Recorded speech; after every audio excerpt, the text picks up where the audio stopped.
AEW reportedly changed the finish to a Revolution title match, plus CM Punk apologizes for a tweet after his Ring of Honor entrance this past Sunday. All this and more in today's AEW News.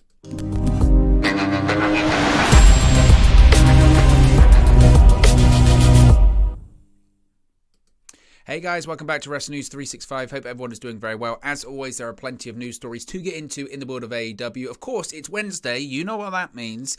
Tonight is Dynamite on TBS, and there's already the rumblings, isn't there, of some big happenings that are going to happen tonight on TBS. One being, of course, the impending arrival of Jeff Hardy to AEW. Now, we haven't really heard that much about Jeff Hardy today, so he's not in today's AEW news video, but if we hear something later on today, if we get confirmation Jeff Hardy's going to be showing up on Dynamite tonight, of course, we'll do a quick video. We'll let you know about it, plus we'll react after Jeff Hardy's debut, if it does happen, of course, tonight on Dynamite on TBS. There were rumors last week that he was going to definitely be backstage at tonight's Dynamite taping. Whether or not he will appear on camera, we'll have to wait and see. But we're going to talk about some other things. We're going to talk about some happenings coming out of Revolution this past Sunday. One being the finish to the AEW World Women's Championship match, because Sunday's AEW Revolution pay-per-view saw Britt Baker, of course, retain her AEW Women's World Championship over Thunder Rosa after debuting a new-look title bout. Now, AEW officials reportedly changed the finish to Rosa versus Baker multiple times in the weeks leading up to Revolution, according to a report by Sean Ross Sapp of Fightful Select. Now, the match saw interference from Rebel and Jamie Hayter, allowing Britt Baker to hit her stomp for the victory via pinfall. Now, there's no word why AEW went back and forth on the finish, but they are they are going to be setting up a rematch for Thunder Rosa and Britt Baker during the St. Patrick's Day Slam edition of Dynamite on March 16, which of course takes place in Thunder Rosa's hometown of San Antonio, Texas. Now, this week's AEW Dynamite tonight on TBS will feature Rosa versus Layla Hirsch, with the winner earning the next title shot from Britt Baker. Now, regarding this new AEW Women's World Championship, the new bout was produced by Bouts by Dan, and it was completed in just 3 weeks, which is a week under their quickest ever turnaround when it comes to creating a championship. The design was reportedly inspired by the Mid-South Wrestling North American Championship. Dan noted that the snaps and Velcro were included on the bout, and those were champion's choice. It was also revealed on social media that Dan did the plating and painting and leather/snap work, but the actual design was done by Andre Dorsey. Dorsey was asked to make the bout look Mid-South style. So I thought the new bout looks great. I think it's a massive upgrade to what they had previously. When it comes to the finish of the match at Revolution, I mean, there was a couple of things. You're certainly watching it live and having watched it back now as well. First of all, when they were doing the match, I think the match really suffered from crowd burnout. I think I mentioned it several times during the show, after the show, since then. I think AEW does need to get better at the way they structure their cards, and I think it's a modern pro wrestling problem that, back in the day, pay-per-view matches, the opening match wasn't meant to steal the show. It was meant to sort of set the plate and continue and sort of build to a crescendo later on in the evening. That's kind of changed now. Every match is going out there to try and steal the show. And the issue is that when you have such a talented roster like they do in AEW, and when you have such creative freedom like they do in AEW, and I'm not saying this is a bad thing, but when they have that amount of creative freedom, you can have the opening 4 or 5 matches just be out of the park, amazing. And it's a great watch, it really is. But when you get to a match that's 4, 5, 6, 7 matches into the show, the crowd is just burnt out. And unless something really big happens, like a debut or surprise or something that the crowd doesn't see coming, they just get tired. The match between Thunder Rosa and Britt Baker was great, but I feel like the crowd was just not that level of invested because they were just tired. And it doesn't take away from the match itself. That was just an observation that I had when watching that match. As far as the finish goes, there's a general rule of thumb, really, isn't there, with pro wrestling? From my experience of watching pro wrestling now for over 25 years, pretty much, is that if a finish of a match looks to be very cluster and there's a lot of interference and, it feels like, there's stuff on top of stuff on top of stuff, it tends to mean that the finish was changed multiple times and they've gone in a different direction, but they still want to protect their original finish. And what I mean by that is, for me, it was obvious that the original finish of that match was that Thunder Rosa would be winning the AEW Women's World Championship. That, for me, that was always the original plan. Then, in my opinion, they've seen, actually, you know what? St. Patrick's Day Slam, that's going to be in Thunder Rosa's hometown, so she could win the bout in front of her hometown fans. That's good. On top of that, you've got the story of the most famous, arguably, women's match in AEW history was 1 year ago at St. Patrick's Day Slam, and it was between Thunder Rosa and Britt Baker. Thunder Rosa won that match. It was the match that was the lights-out, unsanctioned match. Britt Baker bled buckets, and people were really talking about it. First ever time females had main evented an episode of Dynamite 2. It was significant for so many reasons, and in my opinion, like I said, it's one of, if not the most famous women's match in AEW history. So I think AEW, and particularly Tony Khan, probably looked at it as St. Patrick's Day Slam. We want to sell that. We want to get a big rating for that. It's a year after their most famous match. It's in Thunder Rosa's hometown. It does make more sense, I think, to do the title change on that episode of Dynamite in the main event as opposed to a pay-per-view where they're not in the main event and the crowd was burnt out. In retrospect, it's the right call. The issue that you could probably say is, then why would you book the match? Why would you book the match for Revolution? Why wouldn't you go in a different direction? Why wouldn't you have something else and make it feel just a bit odd? And that's what the match felt like. It felt like a bit odd. It felt like they booked it, they advertised it, and then as the report mentions, in the weeks heading up to it, they went, actually, we might have made the wrong call here, but they did a bit of a WWE in the sense of they booked themselves into a corner where they're like, but we announced it and we promoted it and we were always going in this direction and now we're going to have to extend it. Make no mistake, Thunder Rosa will be the AEW Women's World Champion by the time St. Patrick's Day Slam closes. I have no doubts about that. That's not a scoop or anything like that. That's just a prediction on my part. I think that's the direction that they're going in, and they went out of their way to protect Thunder Rosa in the match on Sunday, right? They had Thunder Rosa pin Britt Baker. She was down for like 10 seconds. She had a pin for 10 seconds. She tapped out as well. So she had her beat twice. And they tried to basically say to the audience, yes, you know, Britt Baker had all of these nefarious ways of retaining, but Thunder Rosa beat her twice and she'll beat her again in the future. I think that's the way. I do think the finish had too much, I don't want to say clumsiness, that's not the right term, but just too much gaga for me. There was too much. And again, usually that's because they changed the finish and they're going in a different direction.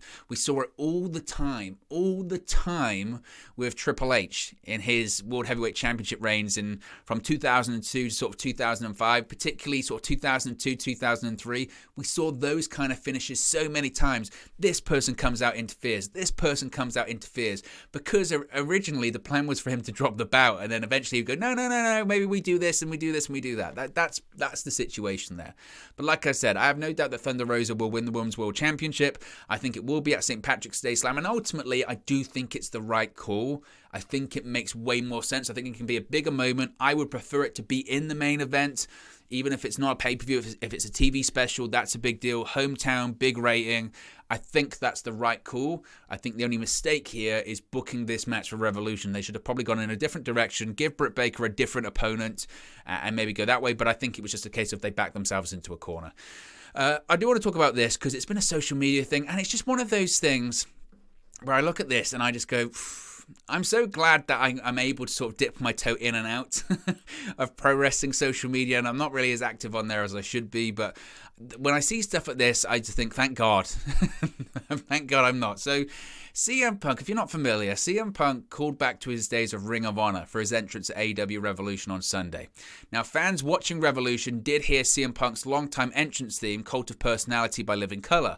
However, it was merely a tease before MJF made his entrance. CM Punk then followed by entering the arena to AFI's Misera Canter, a theme he used in Ring of Honor and other independent promotions earlier on in his career. Punk's ring gear was also a callback to his days in Ring of Honor, those sort of long, I guess you could call them fight shorts, but those long shorts and the jacket, that was all a callback to Ring of Honor, and of course the entrance theme as well. Now, quite a few fans who followed CM Punk during his days in Ring of Honor recognized the callbacks to his entrance at Revolution, where others didn't, and I'm not criticizing others that didn't. Some people didn't watch Punk in Ring of Honor, some people aren't familiar with Punk at Ring of Honor. There's lots of reasons why you wouldn't have known that, but there's also lots of people that did recognize that. Now, Paul Fontaine, a staff writer for the Wrestling Observer newsletter, tweeted, quote, "What am I missing with this Punk entrance?" And Punk later replied, quote, "A deep understanding of storytelling," and he later replied, "A brain." Now, CM Punk deleted his reply. Today, he took to Twitter again and apologized about the tweet. He said, quote, "I'm sorry if I was snarky to a guy who was being SH-type shit to other people in his replies. Context is everything. None of this is important. Let's all hug and drink Shirley Temples." Now, Punk was admittedly emotional after the match and discussed his history with Ring of Honor in the media scrum, spoke about how important it was, etc.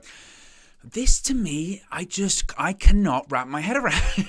I cannot wrap my head around why people were so upset or going at each other. So I can see both sides of it, right? I really can. So there are some people that knew about the Punk Ring of Honor entrance scene and knew about Punk's history in Ring of Honor, so they loved it. And for whatever reason, they got annoyed by people saying, what is this? What is this entrance? All this kind of stuff. And from their perspective, like, you're being uneducated. Why don't you just do a quick Google search? Why don't you just Shazam the entrance theme? Why don't you just wait? Because Excalibur mentions it like a couple minutes later. And you get those people that are saying, why does it need to be like WWE where you're spoon-fed everything and you're told implicitly, this is what it is, this is what it is, comes up on the screen, all this kind of stuff. But to be fair, Excalibur did.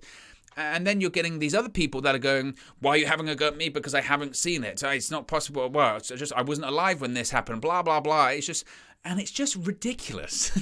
All of it is just ridiculous. If you wanted to encapsulate, I guess, what is wrong with pro wrestling social media, it would be this storm in a teacup situation where none of it matters. None of it matters. It's a cool entrance theme. If you got the reference, you got the reference. To me, it's like watching a Marvel film and then they put something in there, whether it's an Easter egg or it's more upfront than that. And because you've watched every single Marvel film, you go, I get that. I get that. And that's who it's for. It's for the people that get that. And if you don't get it, you can either look it up and you go, oh, that's cool. That's what he was talking about. Or if you don't get it, you can just watch it. You know? And that's the situation. It was for people that would get the reference. That's what a reference is. And it's just this. And if you didn't get the reference, okay. And I think there is a way of sort of going, well, what's this? I don't understand the reference, so it's stupid. Well, no, it's not for you. That's the situation. But it doesn't matter. It really, really doesn't matter. And I think that's my biggest frustration looking at it is I see all these people on social media, bang, bang, bang, bang, going at each other. You're stupid. No, you're stupid. No, he's stupid. No, he's stupid. What? They're stupid. What's going on with that? And it's like, guys, it's an entrance and pro wrestling, and I get it. Ring of Honor is important and AEW is important and all this kind of stuff's important to people. I get it. I do. But like, it really does not matter at the end of the day. There are far more important things to be worried about than all this kind of stuff. Again, that's how I looked at it. As one, it doesn't matter, and two, I equate it to like an Easter egg in a Marvel film or a reference, a more overt reference in a Marvel film. Either you get it or you don't get it. If you don't get it, if I'm watching a TV show or I'm watching a wrestling show, I'm watching a film, and there's a reference there and I don't get it, I'll look it up and I'll go, oh, okay, I get it. Is it somewhat ignorant just to be like, I don't get it, so it's stupid? Yeah, a little bit. a little bit, but there are people like that. And okay, and it doesn't offend me when people are like that. And that's the thing as well. People get so offended by people going, it's silly, I don't know what it is. Just look at them and go, okay, they're that person. But if you enjoyed it, it doesn't matter what everyone else thinks, right? If you enjoyed it yourself and you got the reference, that's great. And you enjoyed it and you thought it was great, cool. You know, that's it. It really doesn't matter. So, I don't know. That's just what it was. I just thought it was odd. But that's wrestling Twitter. It just continues to get more and more, tribal and back and forth and all that kind of stuff. And just it's wild. It really is wild. Nevertheless, guys, let me know your thoughts on today's AEW news. Let me know your thoughts in the comment section below. Be sure to like and subscribe to Wrestling News 365. As I mentioned, if we get some more news about Jeff Hardy possibly jumping to AEW today, we'll talk about it too. But I'll speak with you again very, very soon. Peace. Hey guys, thank you for watching, listening, streaming, or however you come across this video today. Be sure to click on the video on the right there to watch our next video, or click the bottom there to subscribe, or the bottom right hand corner. Thank you very much, and I'll speak to you again very soon.